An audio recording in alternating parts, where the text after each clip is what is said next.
Stay Catholic. I am your host, Taylor Troll. And boy, this is the first time I've said this in months to start the show. I'm in a good mood today. I really am in a good mood today. Life is good.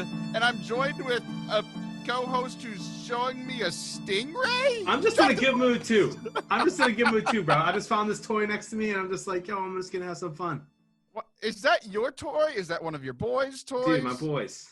It's a stingray, right? It's a stingray. If my son, if I said that to my son, he would probably be like, "It's a manatee or a manta ray." It's certainly not a manatee.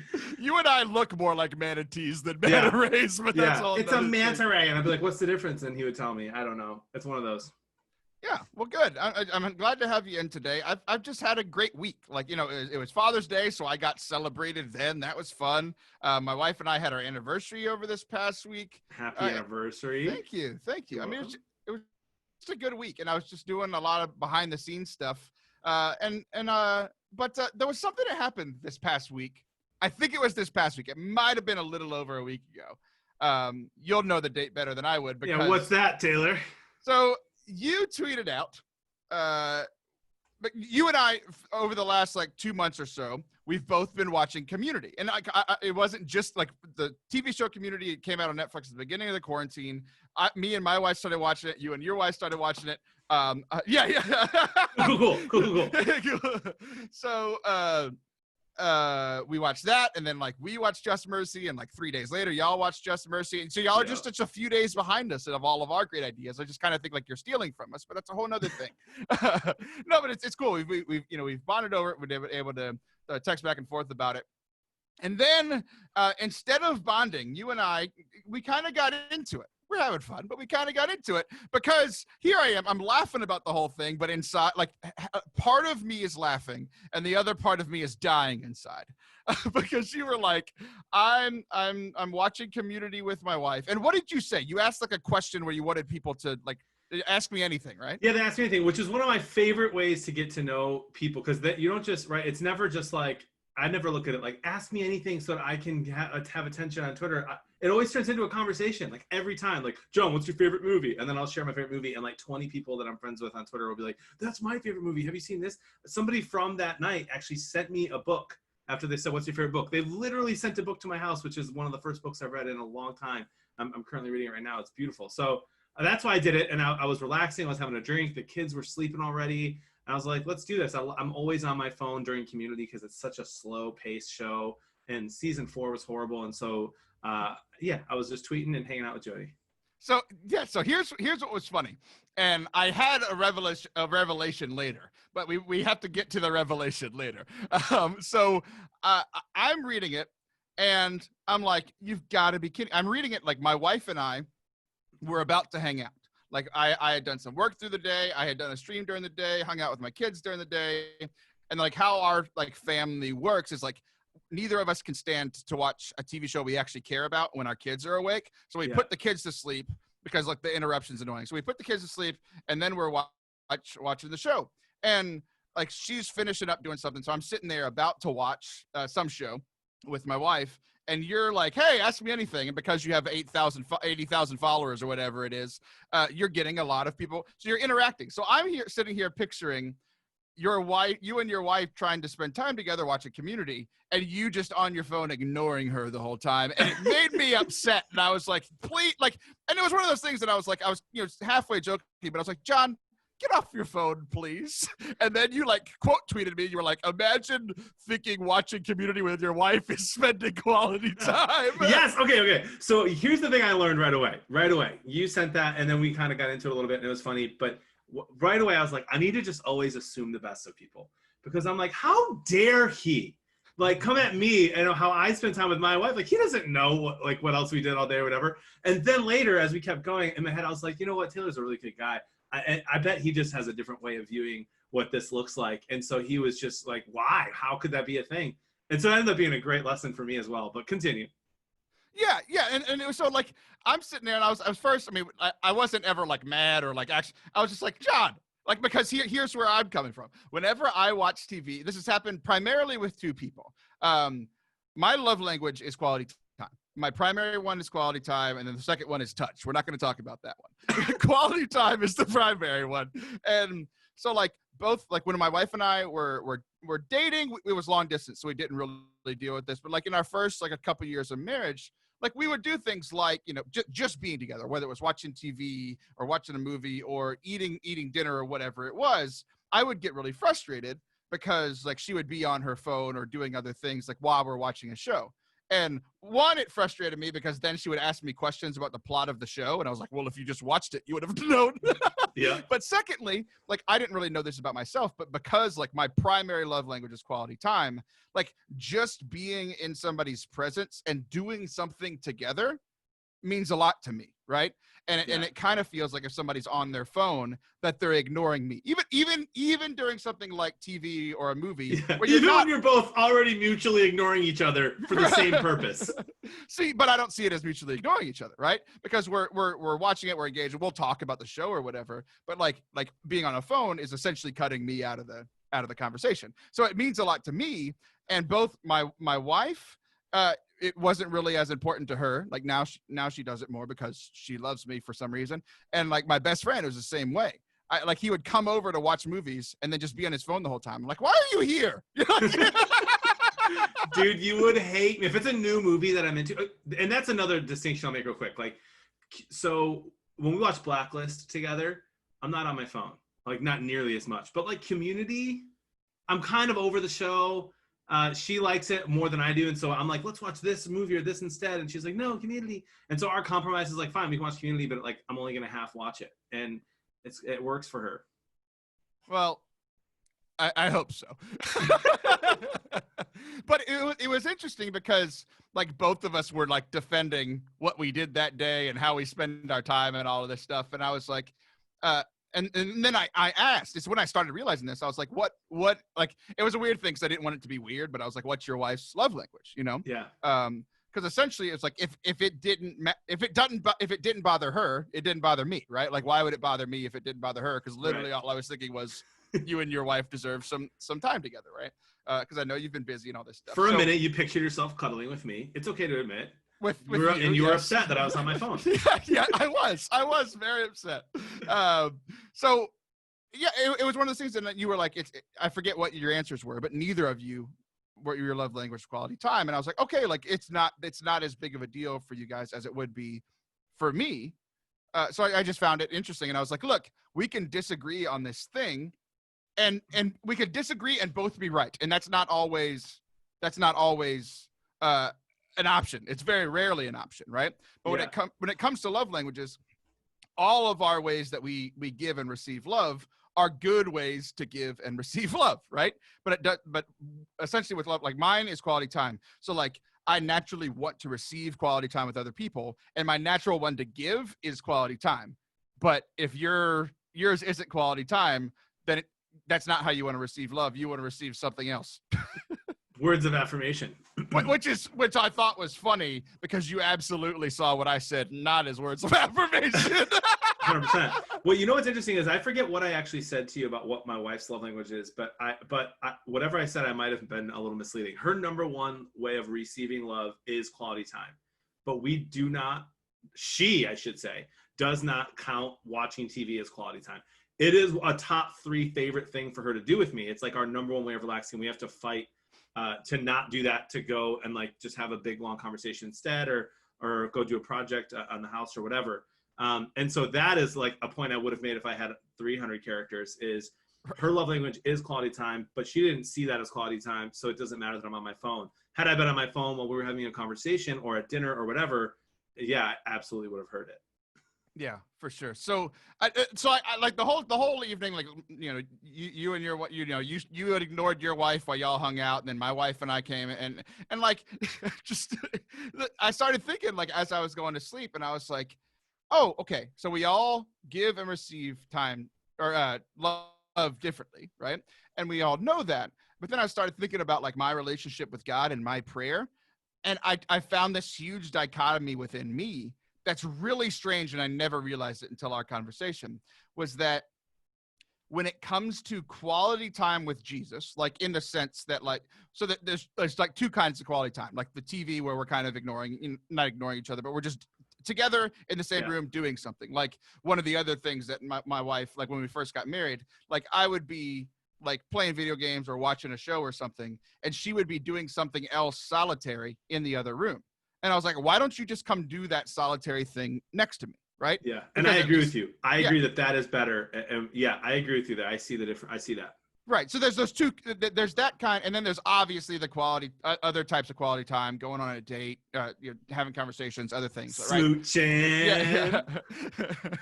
So there's those other things, but I realize when it comes to my relationship with God, the thing that I desire from my wife, like that, like just come sit and be solitary with me, or just be in my presence, and let's just, we don't even have to be talking.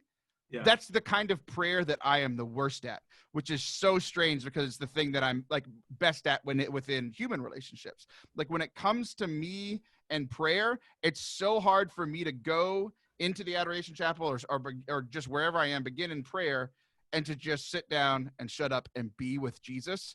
I just want to talk the whole time. And that's not anywhere close to how I am quality time with people. And I just found it strange. That is strange. And you and I are the opposite there. Like that is probably my best way of praying. And I need to start being better at praying the rosary and like doing liturgy of the hours and going to daily mass. Like I'm good at going and chilling and getting lost in my thoughts and just like literally falling asleep on the chapel floor is one of my favorite things to do. The prayer of St. Joseph, So we're so interested. We have so many things in common, Taylor. And then so many little funny differences. It's a beautiful thing. Yeah. And that's what I think is so funny is like people that I like absolutely disagree with, like I don't spend much time with them. Right. But then like the people that I'm close with, whenever I see something, I'm like the quality time thing with you, like you being on your phone while watching TV with your wife came so out of left field for me. I'm like, we're so similar in that, and yet I would never in my life do that, We're husband. Yeah. But it was funny because like, I mean, I think both of us are good dads, maybe not great, but we're both good. We're both good husbands. You're probably better than me. But like good people trying to do the right thing, and that right thing is different for all of us. Right. So I just thought that it was interesting because so often, like sometimes we can look and make assumptions about people's actions. Like there are some times that we can do that and be right. But then there's also times where it's like, because I know you and I genuinely like you, I didn't assume the worst about you, but I was still kind of putting my view onto you and your wife's relationship, right? And those things were different, but then ultimately both of us are doing what's best for our brides, our relationships, even though they look very different. And I just thought that was interesting and kind of a nuance that we don't find too much anymore, because anytime anybody's different, it's just like, brah! Yeah. I hate you. Yeah. I don't hate you. I don't hate you most of the time. Thank you. I've never once hated you. How about that? I've loved you so much that it negated the times you never once hated me. Thank what? You. Ricky Bobby. That didn't make any sense at all. So I had a good week. You said Happy Father's Day to me. I did not say Happy Father's Day to you. So Happy Father's Day. Did y'all do anything special? Thank you. So it was very weird Father's Day for me. I woke up, made a really nice breakfast for my in-laws and my kids, which was fun. I love cooking, so that's a way I like to relax and play and like enjoy Father's Day. And then I had to go to work for just a little bit, which was nice because it was mass, just being at mass and making sure people can be there safely. So that was good. Oh, John considers mass as work. What a good Catholic. I never say I'm going to work when I go to mass for myself, but I went to work, but it happened to be at mass. You know what I'm saying? Oh, so you didn't go to mass. You just went to work. I see how it is, John. We're fighting. It would have been better to go to mass with my family, but we didn't sign up in time that week, which is my fault. Isn't that a weird thing to say? Like, I completely understand what you just said, but It would have made no sense 4 months ago. We didn't pick a seat, and I could have done it and snuck in anyway, but I want to follow the rules. And then I got home and hung out with my kids for a little bit, and then they left. They went with the in-laws for the rest of the week. They've been there all week up north. So Happy Father's Day, John. The kids are not here. So the baby's here, and it's been great to get some quality time with her and Jody throughout these last few days. But I bought myself, Taylor, something that you and I are going to use when you visit me. It's my Father's Day gift. I got an espresso machine, which is my actual Father's Day gift, and then my grill broke on Father's Day. It collapsed because I didn't take care of it well enough. See, you said you had a great Father's Day, and I'm starting to not believe you. No, I did. Like a terrible Father's Day. Then I said to Jody, I said, I got to get a new grill. And her mom was there, and she backed me up. She's like, yeah, John needs a new grill. Like, you know, hon, like he really does. He does a lot of cooking for you. I'm like, look at you, mom-in-law. Let's go. And so I bought a wood pellet fire smoker, which has Wi-Fi. It connects everything. You can smoke meat for like 12 to 16 hours at the same exact temperature. Bro, you're gonna come over. What do you mean it has Wi-Fi? It has Wi-Fi, so the thermometer goes into the meat, and then you can connect to the Wi-Fi to make sure the meat is at the same temperature, and set alarms on your phone to go off when the meat reaches the temperature where it's done. That is ridiculous. And if you need to make it lower because you're out of town or you're out of the area, you can literally turn it. Town? Why would you have a grill on if you're out of town? 12 hours, bro. You can smoke for 12 hours. You could put it on the smoker in the morning, go to the city for the day, and then be like, oh, I got to turn it down, and turn it down on your phone. I'm so excited, brother. I'm so excited. That's unbelievable. That is the most Father's Day gift I've ever heard. Thank you. Oh, I'm so pumped, bro. So it's coming tomorrow. I'm gonna test it, do a little stream with it. It's gonna be fun. That's hilarious. So it's funny because, again, you and I's definition of a good Father's Day is very different. Yeah. What's your definition of a good Father's Day? I had a great Father's Day, and this is what it was. So it was you said you love to cook and you started the day cooking. That's the exact opposite of what I would want on a Father's Day. Like, so what we did was we went out for like brunch because it was like, wasn't quite breakfast time, wasn't quite lunchtime. We went out and the whole family, all of us went out to eat. It was great. And then we came home, and because we had such a big meal, we didn't have to eat lunch then, right? Yeah. So it came dinner time, and my wife was like, what do you want to eat? And I was like, I think we're going out again. So we went out to eat twice on beautiful. Father's Day, which I love going out to eat. And that's, another example of quality time with me and my family. We're just kind of hanging out there. We caught a lot of Pokemon together. We went on a walk, just spent a lot of time with the kids because my kids didn't abandon me on Father's Day. So it was good. It was good. That's amazing. Do you want to know something real quick that's crazy? Sure. Do you know the number 2 holiday in the world, in America, is Mother's Day? You know what Father's Day is? Like 30th. 10th. After Arbor Day. 10th. Name 9 holidays. Go. Christmas. Okay, we got the other ones. Christmas, 4th of July, Memorial Day, the other Memorial Day. What's it called? Labor Day. Labor Day. Yeah. Arbor Day. Probably isn't one of them. No, I don't even know. But come on, right? We can't even name 9 other holidays off the top of our heads, and Father's Day's 10th. Yeah. That's why you can go to brunch and be like, oh, we're just going to go to brunch. Where in Mother's Day, you got to have a reservation a month out. Right now. It's ridiculous. Well, this has been a great conversation. We disagreed here, and there's a person that we're going to have on the show, our interview today, that a lot of people agreed with over the last week and a half, and a lot of people disagreed with. If you did not see Sam Rocha and Trent Horn of Catholic Answers debated about socialism, and it's kind of ruffled some feathers here over the last week. And Sam and I started talking over Facebook Messenger because I just enjoyed the debate. I usually stay away from all that stuff, but I enjoyed it. So I invited him on to have a conversation. This was a couple of days ago, so John wasn't there. It was just me and Sam, and we're going to take a quick break, and I'll be right back with that conversation. Then John and I will finish off the show together. Don't go anywhere. Boom. We're about to hit a couple of milestones over on the social media, and I would love to have you just join us for the rest of the week. You know, the show comes out once a week, but all throughout the week, I live on social media and this room. But those are the 2 places that I live. So on Instagram, over at Taylor Schroll, SCHROLL, we're about to hit 5,000 followers over there. That's very exciting. You can be one of those few people. Over on Twitter, we've got at Taylor Schroll and at Forte Catholic. And over on Facebook, the Forte Catholic account is about to hit 1,000 followers as well. So if you are not connected with us yet, you can come see the whole rest of my life and not just this craziness I do while locked in this room. Enjoy the rest of the show. Welcome back to Forte Catholic. I am joined by a man who he's a great dude, but he made himself newsworthy in the last week or so by debating Trent Horn about socialism, and it was a very interesting debate, highly talked about on the internet, and I had very different takeaways than what I thought going into listening to it. So I brought Sam on the show. Sam, how you doing today, man? I'm doing good, Taylor. Thank you so much for having me. Yeah, I'm excited. I'm excited to have you here. I was telling you right before the show, it's like I've known your sister for a while. We did some ministry together a few years ago, and we've just kind of kept up with each other on social media ever since. And so I kind of knew a little bit about you, or about her, and about y'all's father. And then I learned about you, and we had become social media friends, but never really interacted.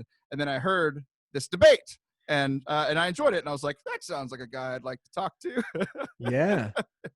So for those that don't know, Trent Horn works for Catholic Answers, and Catholic Answers hosted a debate. And the premise was, I might get a word or two wrong, but essentially Trent was arguing the affirmative of that.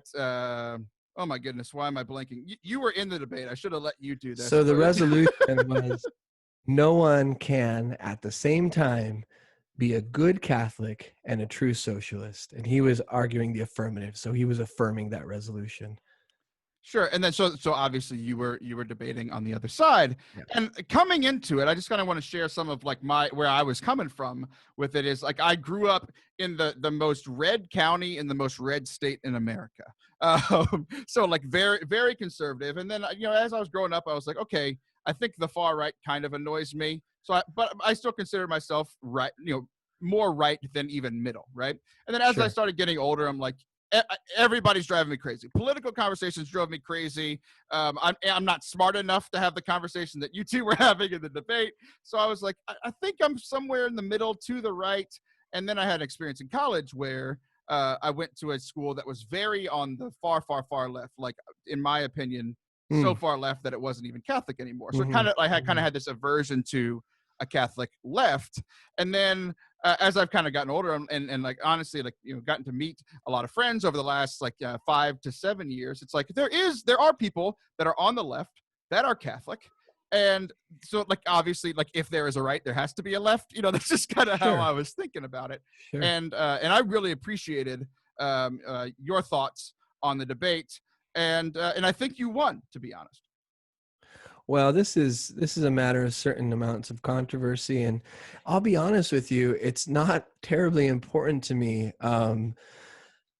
This isn't an MMA fight, and I was a debater in high school, and I was good, and I won a lot, but hopefully that this is not that kind of a thing. For me, what matters is the point you raised. We're not so different in some respects. I lived in Mexico for about 2.5 consecutive years, off and on, back and forth across the border.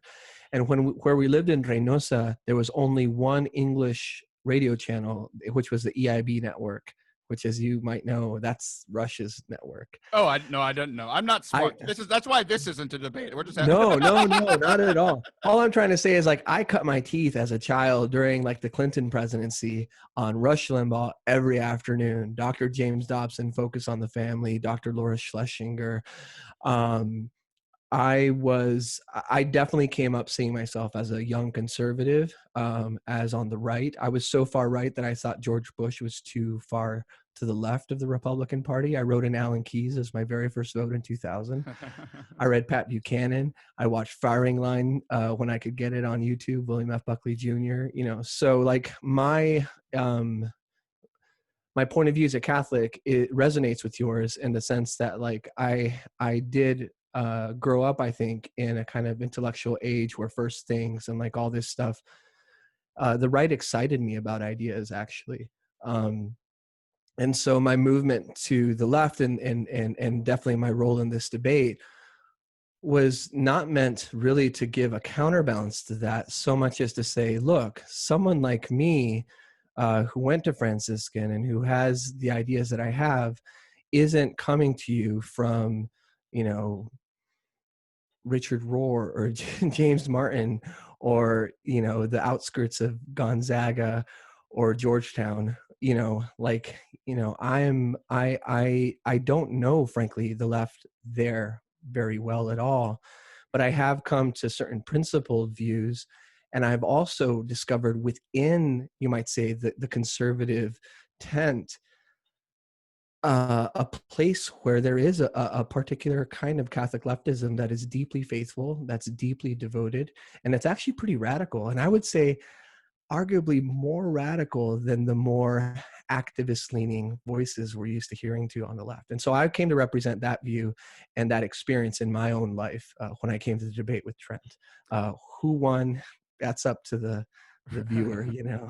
Yeah, and it's been interesting. It's been kind of cool for me, not only to like experience it myself. Like I tried to stay away from like commentary on it before I listened for myself. And I was coming in like, you know, I told you, it's like I don't like politics. So the primary reason that I don't learn about political things, like listen to political things, and even engage in a lot of the like right and left like Catholicism stuff, is just so angry. Like everybody's just yelling at each other.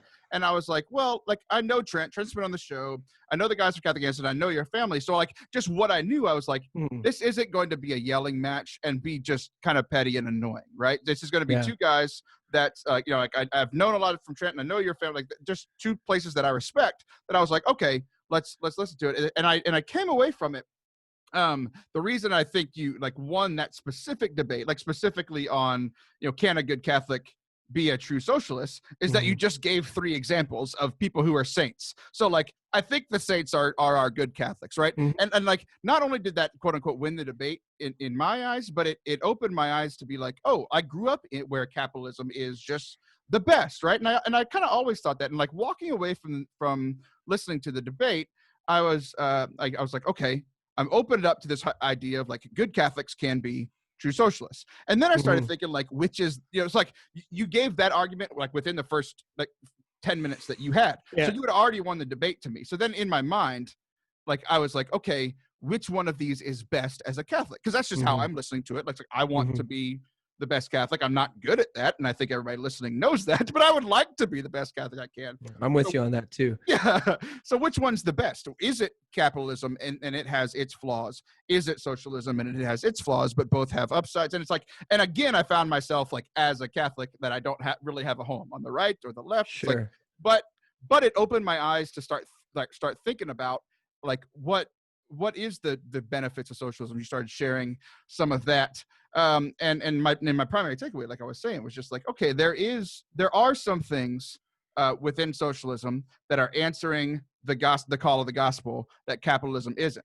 I think, you know, with the counterbalance with this, you can make that same argument for capitalism, right? So I don't know. I just appreciated y'all's cordiality and the fact that you're both smarter than me, and that it just opened my eyes to, oh, you know, there is a new thing that I had never thought about that can still be Catholic.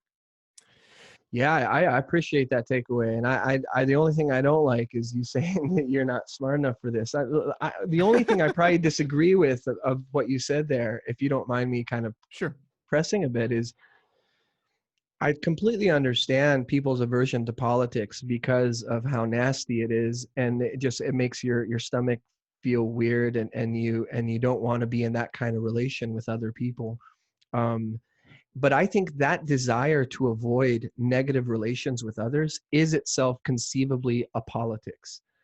But for me, the assumption oftentimes is that politics notice how many people hate religion because they associate religion with a similar kind of combative, you know. And I think the message of the gospel and the message that those of us who promote this message is that that's not religion.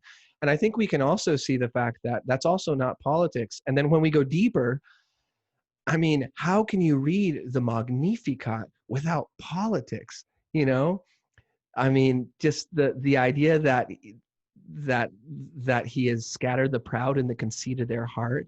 He has put down the mighty from their seat. He hath exalted the humble. I mean, to me, the scripture is where I first encountered politics. It was in the book of Samuel, the election of Saul and that whole saga that played out. Right.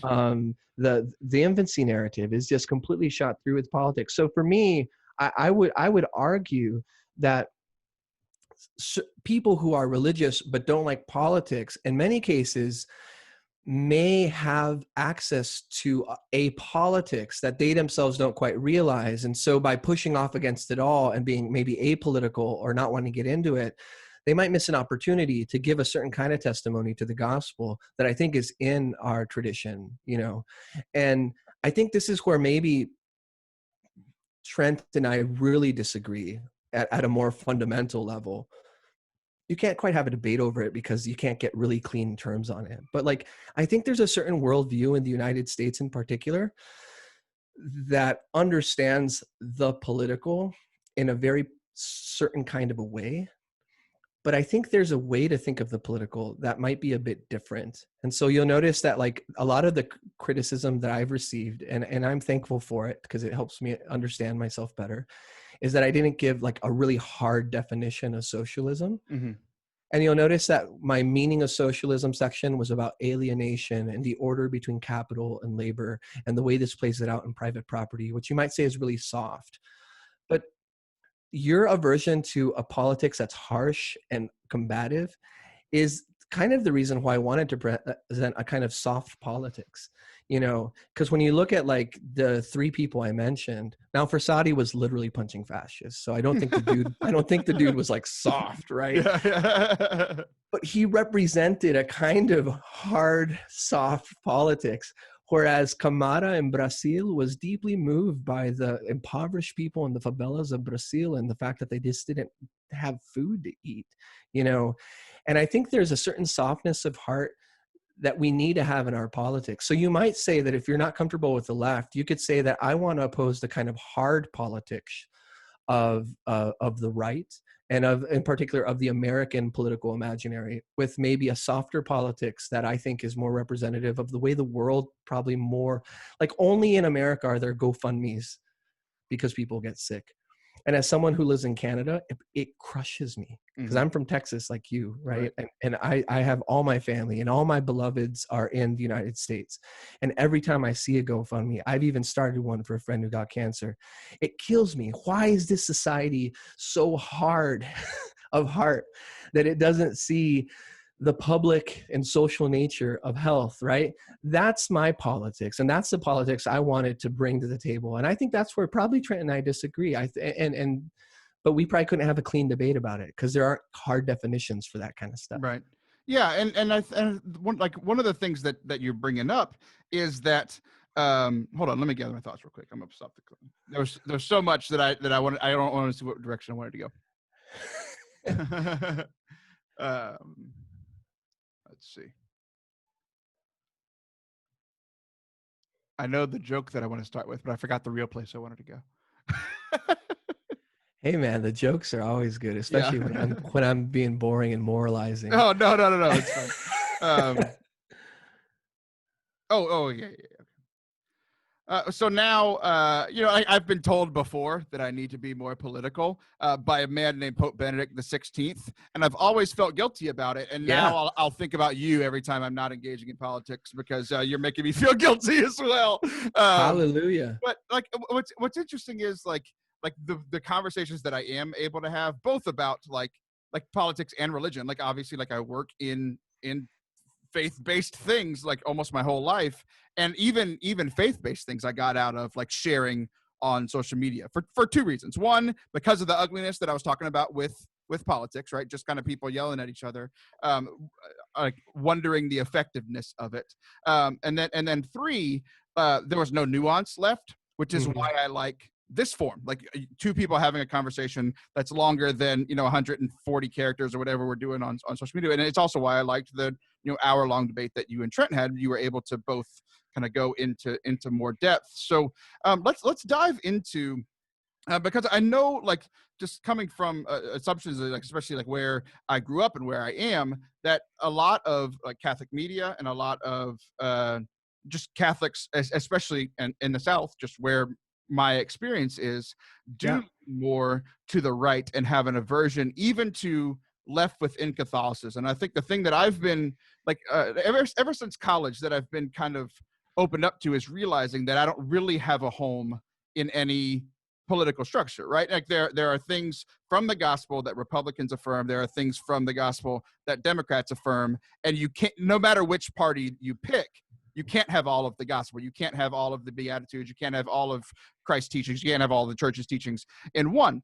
And I think even within Catholicism, like a lot of people get frustrated when we put like right and left within Catholicism, right? But it's there, which is why I'm going to talk about it, and it's my show, so I can do whatever I want, right? So like there are a lot of Catholics on the right, and I think a lot of Catholics who listen to Catholic radio and Catholic podcasts are on the Catholic right. Now, maybe podcasts, it's a younger audience, might skew a different way, but I think the primary reason I wanted to bring you on was, one, just to compliment you because you did a great job, but two, that's more to build both of our egos, but that's a whole nother thing. But just to at least open people's minds up to that if there is a right within Catholicism, there is a left within Catholicism. So just kind of in our last few minutes here, what does that look like, and like and I guess what has kind of been your experience trying to do that? I'm going to say something super controversial. That's why I brought you on. Thank you. And I'm saying this with a lot of love. And I'm saying this as someone who knows the very suburban Life Teen Franciscan summer conferences. I was in Alexandria in 1998, buddy. I was a young apostle. Like, I'm not talking from the outside looking in. Right. But I think a lot of the assumptions people have about the sort of right, even in the so-called South, is mainly because it's predominantly white. Mm-hmm. And I'm married to, fourth generation Polish, Ukrainian, beautiful woman. My children are mixed race. I love everyone.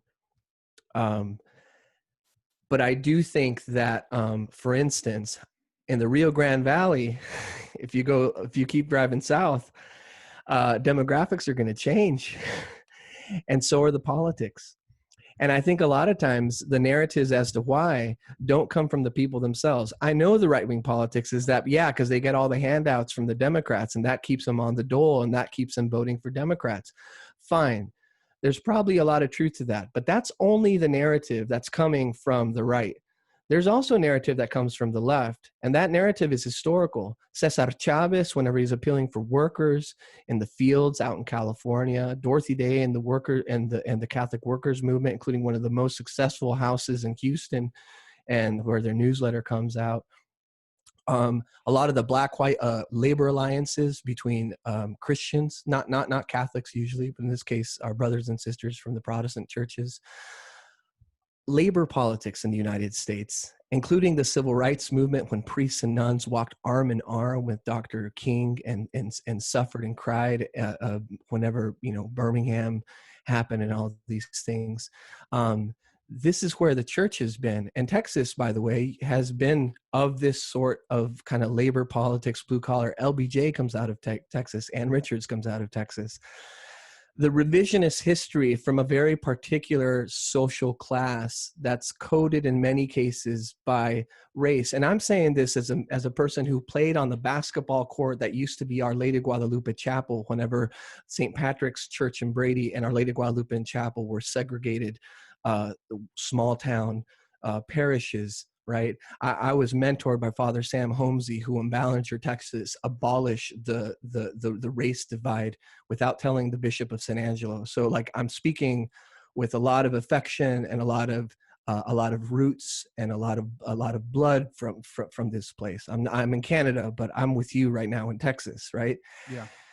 This is the tradition that I feel that the mainstream today, primarily, white right-wing demographic in the South too easily forgets, but we are with you and we are part of you.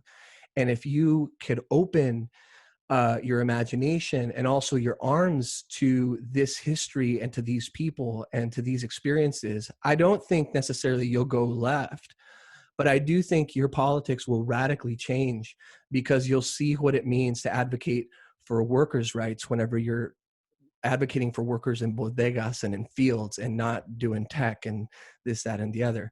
And so for me, there's something almost sociological that can be transformed here. And I think this is what Christ does in the Gospels, like when he meets the Samaritan woman. But I've gone on long enough, and I hope I haven't been scandalous. And I hope I've been able to speak from a place that doesn't sound angry.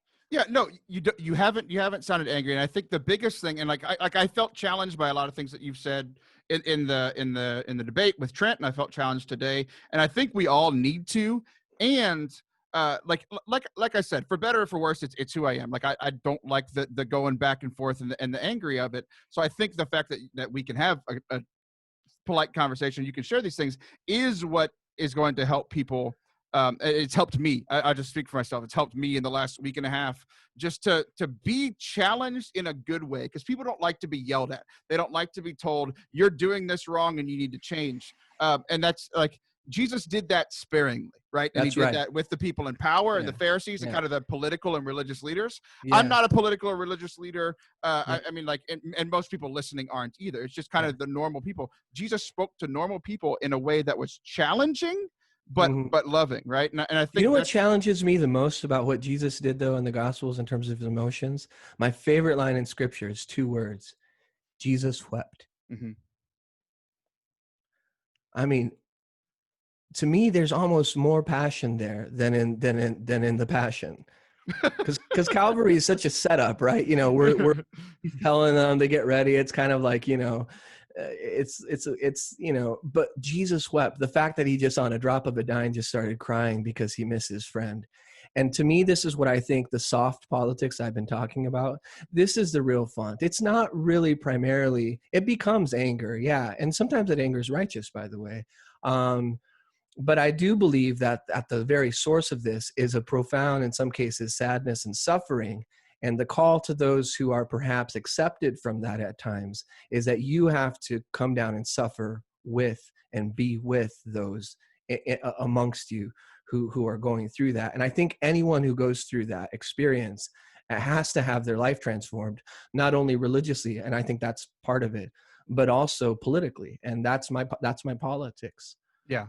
Yeah, well, I appreciate you sharing that, not only here with us, obviously, but also like going on. I mean, one of the biggest stages with Catholic Answers. They're one of the leaders in Catholic media, and being willing to go and share that. I really do appreciate it. I got a lot out of it. It started a lot of conversations with my wife, with a couple of good friends of mine. And I think just our conversation is going to open up some conversations with the community that we have here. So thanks for coming on and spending some time with us and sharing your heart with us. If people want to learn more about you and kind of what you're doing, and are just intrigued either from hearing you last week or hearing you today, how can they get in touch with you, and what would you challenge them to do? Well, my website is just Sam Rocha, SAMROCHA.com. You can see a kind of really blown out bio, but that no one knows me. So that way you can kind of see all my receipts from where I was born to where I live now. There's a page with links. I'm a musician, an academic, and an author. I'm the son of an evangelist, kind of, you know, been hustling as long as I've been a kid, like all of us in the church have to do. So you can check out those links. I'm active on Twitter and Facebook. You can find me there. I guess my main message, though, is that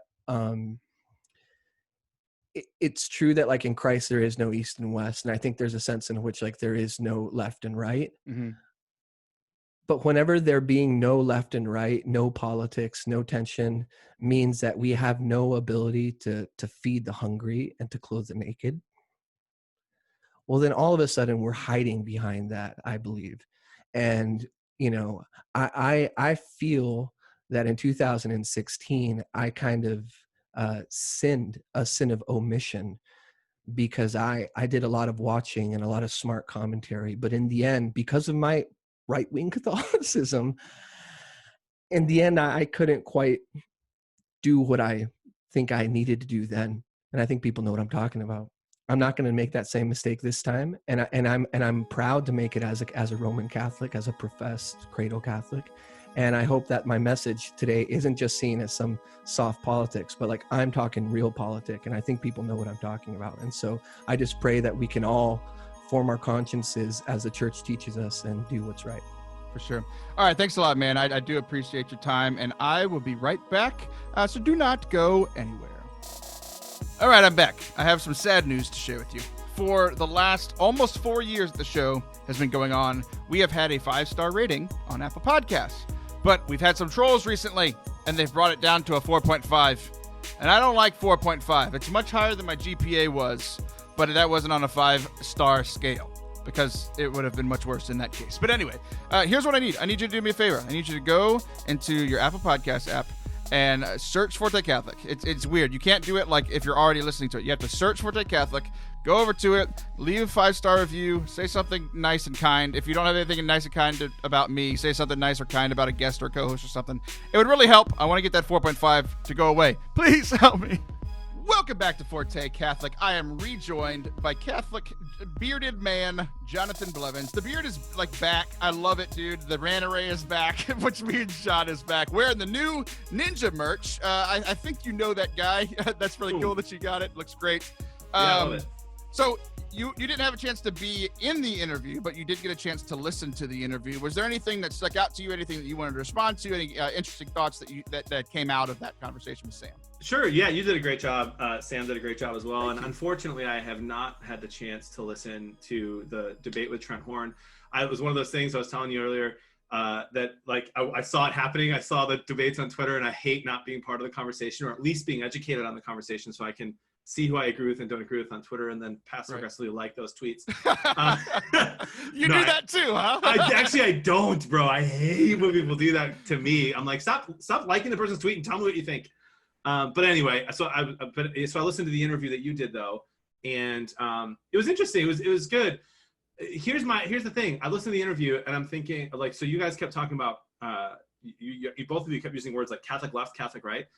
And every time I hear Catholic left, Catholic right, I always think like that it's not political and that it's about the church. Like either you're left on the church's teaching or you're right.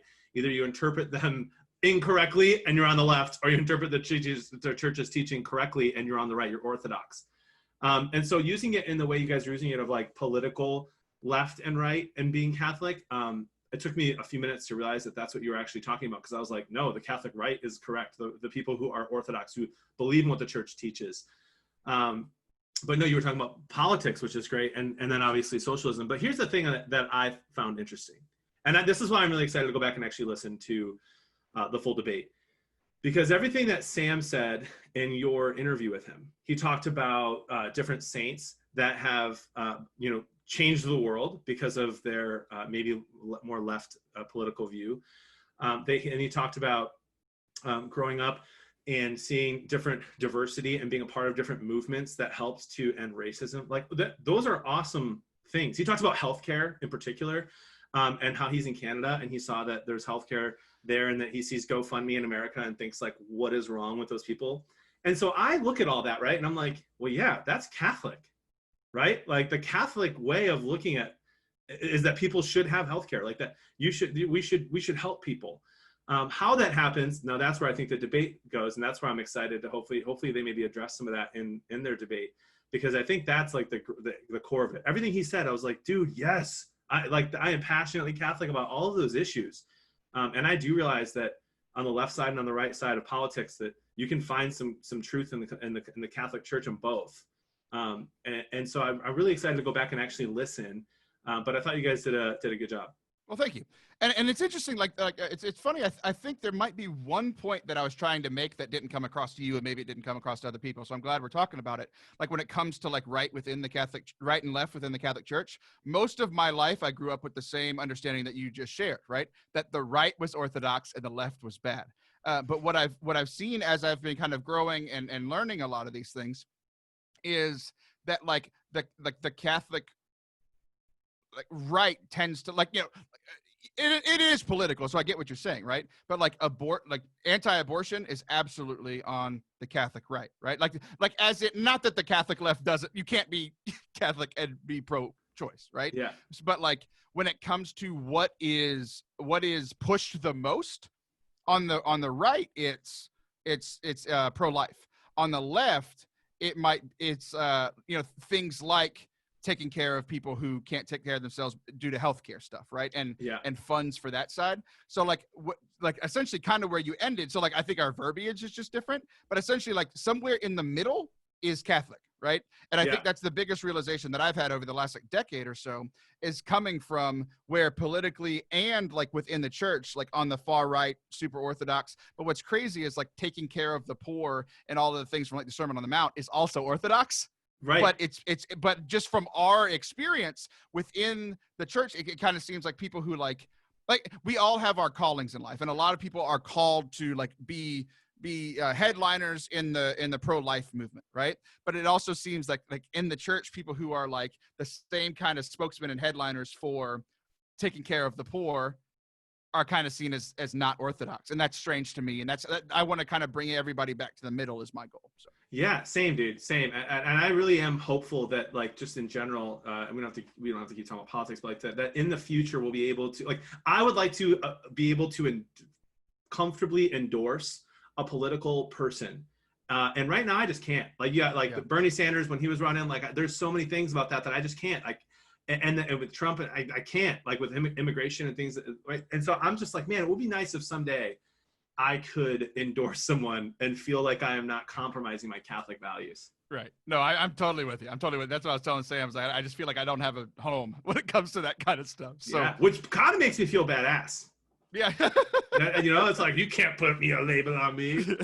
You're homeless, and that's how you feel. I'm an that's emo strange. kid.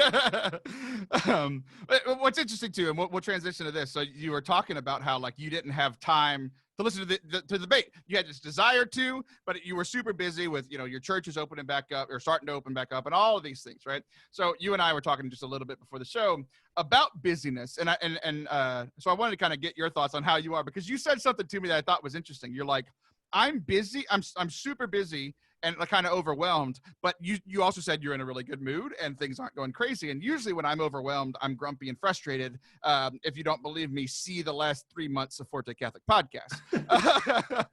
So I wanted to kind of talk about that. And then I had a little thing that I've been dealing with when it comes to busyness. So why don't you just kind of explain to people what's been going on? Sure. Well, so first I want to say, I really do not like and do not think it's healthy to glorify busyness, right? Everyone is busy, right? Everyone is busy. So when I say I've been busy, like I have been busier in the last few weeks than I have in the weeks prior. I think maybe because COVID Well, you took off of work for like 4 months. I did. Yeah. The 3 months paternity leave, right? And so getting back in. So, but it has been a busier few weeks. It's just a season, right? Everyone has their busyness in different seasons. And so, but when I say like I'm overwhelmed, you know, usually that's a bad thing, right? I'm overwhelmed, especially if it's like work stuff. It usually means there's people sending emails I don't want to reply to, or people that are angry about something. And I get anxiety about that kind of stuff, and it just builds. And then if anything else in life becomes busy, then it's like this bad overwhelmed. But no, things are going well. Like we're kind of looked at as heroes in the church right now, trying to reopen in this pandemic and do it safely. We're offering first communions and confirmations faster than any other church in the Diocese of Chicago, following the guidelines. Like we are trying to evangelize this community, and keep going and be on the front lines of doing this during this crazy pandemic. At the same time, we're actually kind of allowed to leave the house now, and so our weekends are filled with finally seeing friends. And Jody's got all these projects, so I'm doing a lot of stuff with like streaming, and I love doing the podcast with you, and so I feel overwhelmed, but it's like a positive overwhelmed. Like, you know, if there's no drama, you know, marriage is good, kids are good. But it's like I've got a lot of things I'm trying to juggle, so I'm overwhelmed, but in a good way. So it's still an uneasy feeling. Like I lay down my head at night and I'm like a little stressed because I'm like, what am I missing? Where's the plate gonna fall, or where's the ball gonna drop? Right. But life's good. Life's good, man. No complaints. Good, very good. Yeah, and like you and I were talking earlier, and like one of the things that we were kind of sharing about is that like there's so much that we want to be engaged in right now. There's you know the race conversation. There's this you know government and politics things. There's statues, and where do you fall on all these issues? And like it's one of those things that like all of those. I'm glad that those things are being brought up, but all of them happening at once is exhausting. Like it's emotionally exhausting for me. And I think it's like that for a lot of people, if not everybody else. Right. And we want to engage in all of these things, but we also have our jobs and our wives and all these other things that we need to, you know, spend quality time with every now and then, John. What I've found interesting, like the whole busyness thing, like that's been my life for the last 7 years. I've had at least 2 jobs for the last 7 years until this past month, where I only work at Forte Catholic now. And the thing that's been so hard for me is now I'm working like 40 hours a week, and I feel unproductive, even though I'm being productive for those 40 hours, because I'm not working for 70 or 80 like I have been for the last 7 years. Yeah. And this pandemic shut all of us down, right? And now I'm trying to get back into work and into a groove where I'm not overworking myself like I have been, partly by choice and partly not, for the last 7 years. And it's weird because I'm spending so much more time with my family. I'm taking care of myself physically. I'm taking care of myself as much as I can emotionally in these crazy times, right?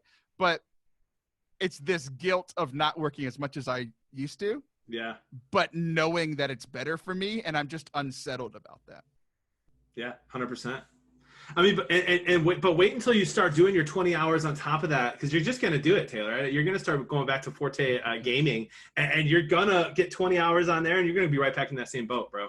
Well, that doesn't count. I'm just hanging out and playing video games. So I love you, dude. Especially if we're staying up till 2 a.m. It doesn't count. Yeah, exactly. So yeah, just to kind of wrap it all up. I mean, like we're both in good spirits. We're both in good moods. Still both busy. And like, I think one of the things, like I shared on the last couple of weeks, like usually all of my show prep is stuff that happens in the week and all my thoughts and all of these things. You know, I go back through my Twitter and I go back through my Instagram. Like, what are my thoughts? I go through my notes. And the last few weeks, there just hasn't been much there because I'm dealing with, I'm spending more time with my family, and I'm dealing with what's going on around me and engaging less with the internet. Right. And it's one of those things that like, I haven't skipped a show in like 3 years, and I'm going on vacation next week with my family. Me, my wife, my kids, my parents, my sisters. And you know what, guys? There's not going to be a show next week. I don't have anything else to say, and I'm going to actually enjoy myself in this time with my family. I'm hoping it's growth and that it doesn't make you all angry, but it's what's happening and you can't stop me. Listen, I'm happy for you. I will miss you, but I'm happy for you. Just remember, there's no laws when you're drinking claws, my dude. Well, that's a weird way to end the show, but it's how we're doing it. I am Taylor Schroll. That is Jonathan Bearded Blevins. You can find him on Twitch at Bearded Blevins or on social media. Just go to fortecatholic.com. You can find everything for me there. I won't be back next week. See y'all in 2 weeks. Say it! That is it, my friend. Where are you guys going? We're going to Canyon Lake. It's the only natural lake in Texas. It's beautiful, beautiful, beautiful. Wow. Right out, it's in between San Antonio and Austin. But my parents, because they're older, like we didn't want to expose them to the virus. We didn't want to, we didn't want my kids to kill my parents, Right. Yeah, this is the first time we're all going to see each other, and my mom's going to weep when she sees the kids and, barely hug me, So yeah, we're really looking forward to it. We're going to, go out on the boat. My dad got a new boat. We're going to all go on. We're going to go tubing one day. Yeah, we're just really excited to just relax and be with family. So. Dude, I love it. Are you going to post on social media or not really? Yeah, I mean, I'll still be around. I'll probably still be as active as I've been the last 3 weeks, which is, 3 posts on Instagram a week. And yeah, you have not. I miss you on Twitter a little bit, bud. Yeah, I just haven't had anything to say. I've just been, yeah. I'm pulling you up right now. Yeah. Hey, how was we're not recording right now, are we? We don't have to be. Let me end it. Thank you guys for listening to today's show. I hope that you enjoyed it. If you haven't been listening over the last few weeks, one of the themes has been me sharing about how I now work for Forte Catholic full-time. ForteCatholic.com, as you can see all the stuff that we are doing there other than just the show. But what's really been cool is to see how many people have been generous in supporting this mission. We are now a nonprofit 501c3, so any donation is tax deductible. And this is how we run everything at Forte Catholic. It's how I feed my family. So I would desperately, I'm coming off as desperate. I would love to have your support. It would be absolutely tremendous. ForteCatholic.com/donate is the way that you can do that. If you'd rather do it on Patreon, you can support over on Patreon.com/ForteCatholic. Or you can buy some merch, ForteCatholic.com/store. That's all the shilling. Goodbye.